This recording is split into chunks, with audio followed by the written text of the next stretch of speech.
To export or copy a map image from SpatialXL, we'll click on our File menu here and then choose to export or copy our image here. Before we do that, we'll firstly add a legend and scale bar to our map view. To do that, we'll click on the Scene Properties box,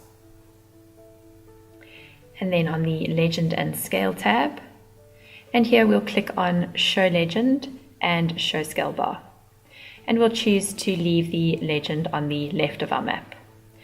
We can then click OK, and you'll see that our legend and our scale bar have added to our map image.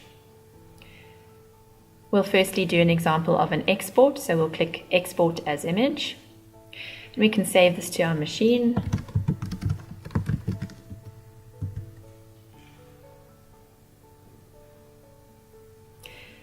And then browse to that location, and you'll see that the map has saved as a PNG file. If we double click, we'll open this up.